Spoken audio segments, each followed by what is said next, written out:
ನಮಸ್ಕಾರ sir. Sir ನಮಸ್ಕಾರ.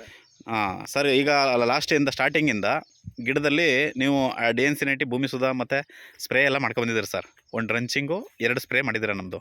ಏನು ಅನಿಸ್ತದೆ ಸರ್ ವಾಟ್ಸಪ್ ಪ್ರಾಡಕ್ಟ್ದು? ಸರ್ ಸೂಪರ್ ಆಗಿದೆ ಸರ್ ನಿಜವಾಗ್ಲೂ. ಹಾಂ, ಒಟ್ಟಿಗೆ ಕೆಮಿಕಲ್ಗೋಸ್ಕರ ನಾನು ಒಂದು 10 ವರ್ಷದಿಂದ ವ್ಯವಸಾಯ ಮಾಡ್ತಾ ಇದ್ದೀನಿ. ಮಾಡ್ತಾಯಿದ್ದೀರಾ? ಕೆಮಿಕಲ್ಲು ನನಗೆ ಸಿಕ್ಕಾಪಟ್ಟೆ ಇದಾಯ್ತದೆ, ತೊಂದರೆ ಆಯಿತು. ಹ್ಞೂ ಒಟ್ಟಿಗೆ ನಾನು ಇದು ನಂಬ್ತಿರ್ಲಿಲ್ಲ. ಹ್ಞೂ ಇದು ಸೂಪರ್ ಆಗಿದೆ. ಡಿ.ಎನ್.ಸಿ. ಮಾತ್ರ ಎಲ್ಲ ನಿಮ್ದು ಆರ್ಗ್ಯಾನಿಕ್ ಏನಿದೆ ಸೂಪರ್ ಆಗಿದೆ. ಹ್ಞೂ ನಾ ಹೇಳೋದೇನು ರೈತರಿಗೆ ಅಂತಂದರೆ ಆರ್ಗ್ಯಾನಿಕ್ ಮಾಡಿ ಹ್ಞೂ ಭೂಮಿ ಉಳಿಸಿ. ಮಣ್ಣು ಈ ಎರೆಹುಳ ಎಲ್ಲ ಚೆನ್ನಾಗಿ ಹ್ಞೂ ಇನ್ಕ್ರೀಸ್ ಆಗಿದೆ. ಹೌದು, ಚೆನ್ನಾಗಿದೆ ಸರ್.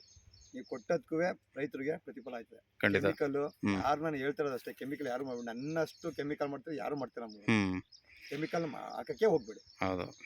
ಈಗ ಟೋಟಲಾಗಿ ನಮ್ಮದು ಡಿ.ಎನ್.ಸಿ. ಭೂಮಿ ಸುಧಾ ಮತ್ತು 1-2 ಸ್ಪ್ರೇ ಮಾಡಿದ್ರಿ. ನಿಮಗೆ ಇದು ರಿಸಲ್ಟ್ ಸಿಕ್ಕಿದ ಮೇಲೆ ನೆಕ್ಸ್ಟ್ ಹಂತದಲ್ಲಿ ನಿಮ್ಮ ಜಮೀನಿಗೆ ಎಲ್ಲದಕ್ಕೂ ಬಳಸೋದಕ್ಕೂ ನಾನು ಮನುಷ್ಯ. ಎಲ್ಲಕ್ಕೂ ಇವಾಗ ಹಾಂ ಒಂದು ಸ್ವಲ್ಪ ಅಮೌಂಟ್ ಪ್ರಾಬ್ಲಮ್ ಇದೆ. ಹಾಂ ನಾನು ನೆಕ್ಸ್ಟ್ ಅಂತ ಒಂದು 10-15 ಎಕರ್ಸ್ ಇದೆ. ಹಾಂ ಎಲ್ಲಕ್ಕೂ ನಾನು ನಿಮ್ಮ ಆರ್ಗ್ಯಾನಿಕ್ ನಾನು ಯೂಸ್ ಮಾಡೋದು. Okay sir. ಬೇರೆ ರೈತರಿಗೆ ಏನು ಹೇಳ್ತೀರಾ ಸರ್ ಈ ಸರ್ ಪ್ರಾಡಕ್ಟ್ ಯೂಸ್ ರೈತರಿಗೆ ಮಾಡೋದು? ಏನು ಹೇಳ್ತಾ ಅಂದ್ರೆ, ನೀವು ಹ್ಞೂ ಕೋಟಿ ಕೊಟ್ಟರು ಹ್ಞೂ ಭೂಮಿ ಕೆಂಪಿರ್ಬೋದು ಕಪ್ಪಿರ್ಬೋದು ಲೆಕ್ಕ ಬರಲ್ಲ. ಅದು ಕ್ಯಾಲ್ಸಿಯಂ ಎಷ್ಟೆಷ್ಟು ನ್ಯೂಟ್ರಿಯೆಂಟ್ಸ್ ಇರ್ತದೆ ಅದು ಇಂಪಾರ್ಟೆಂಟ್. ಇಂಪಾರ್ಟೆಂಟು. ನಾ ರೈತರಿಗೆ ಏನು ಹೇಳಕ್ ಇಷ್ಟಪಡ್ತೇನೆ ಅಂದ್ರೆ, ಫಸ್ಟು ಮುಂದಿನ ಪೀಳಿಗೆಗೆ ಮಣ್ಣು ಭೂಮಿ ಉಳಿಸ್ಕೋಬೇಕು. ಮಣ್ಣ ಉಳಿಸ್ಕೊಡಿ. ಅದು ಮೇನ್. ಯಾಕಂತಂದ್ರೆ ಇವಾಗ